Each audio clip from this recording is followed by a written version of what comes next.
What is called desire in human personalities is but the necessary action of my will pushing forth the expression of my ideal into outer manifestation or being. What to you would seem to be in me a desire for expression is but the necessity of my ideal of myself to be or express itself. Therefore, every real desire you feel, every desire of your heart, comes from me and must of necessity sometime, in some shape or other, be fulfilled.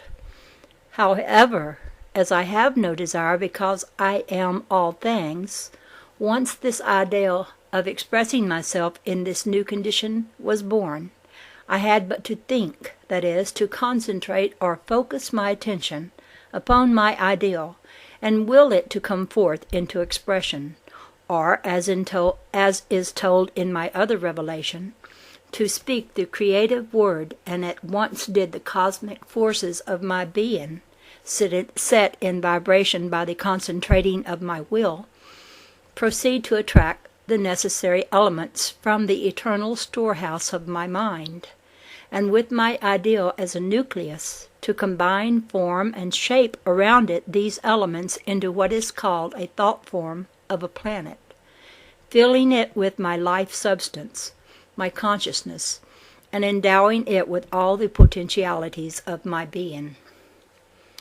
This act of thinking produced only a vitalized thought form of a planet, and its manifestation was still in a nebulous state in the thought realm.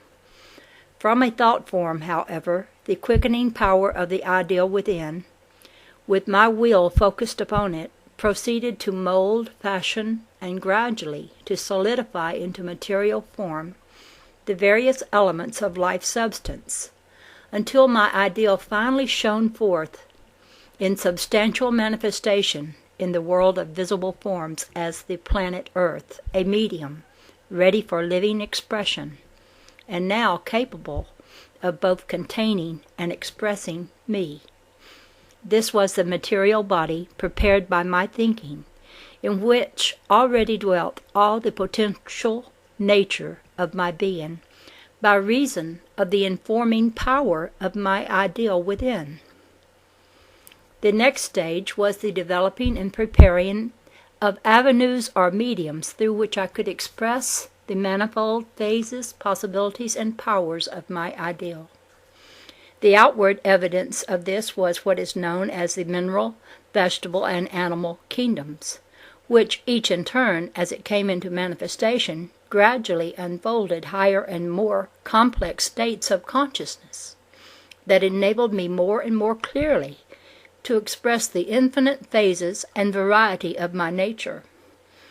It was at this stage that I looked upon my creation, as stated in my other revelation, and saw that it was good. But there yet remained the final and culminating medium of expression. Up to this point, while each perfectly expressed some phase of my nature, yet all existing mediums and avenues were unconscious of me, and were mediums of expression only, as a wire is a medium for conducting heat, light, and power. The conditions were ripe, however, for the creation of mediums through which my divine attributes could find conscious expression, conscious not only of their relationship to me, but of their ability and power to express my ideal. It was at this moment in time that you and your brothers and sisters were born into existence as human expressions, coming into manifestation as you did, similarly with all other mediums, in response to my concentrated thought, in which I saw all the infinite variety of my attributes in actual expression in entitized forms, each manifesting in predominance some particular phase of my being, and each conscious of me, its creator and expresser. I saw you in perfect expression, even as I see you now, the real you, an attribute of myself, perfect, for in reality you are an angel of light, one of my thought rays, an attribute of my being, ensouled in earth conditions, with no other purpose, which is no purpose at all, but a necessity of my being, but the final complete expression of my ideal.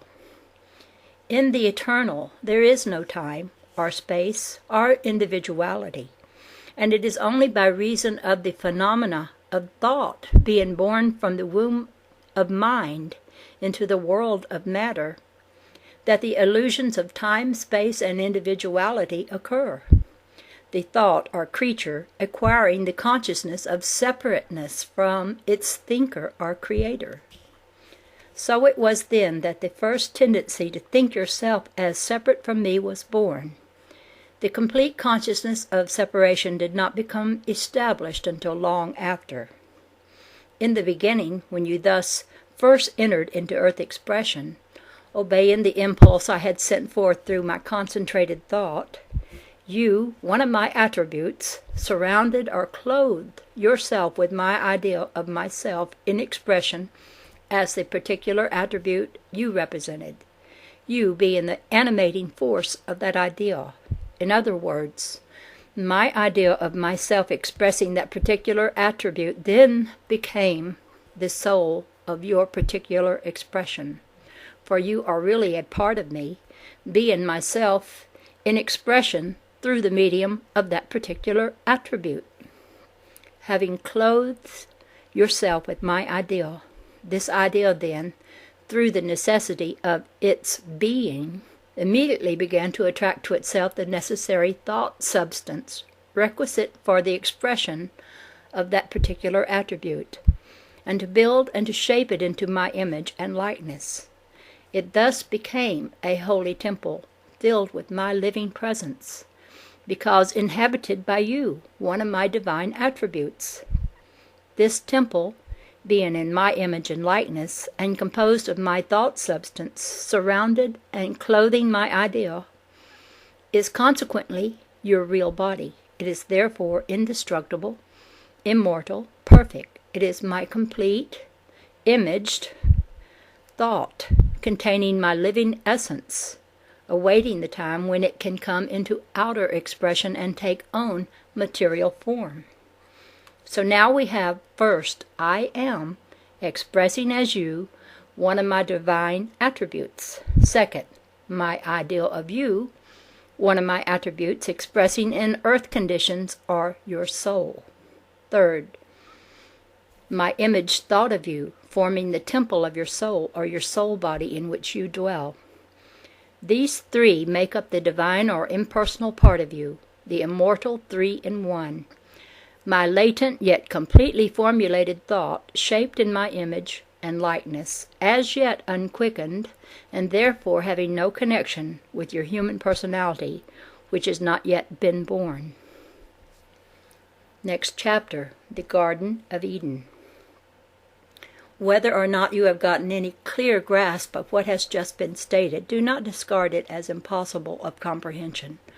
For in every line is hidden a meaning that will more than repay you for the study necessary to make it become clear.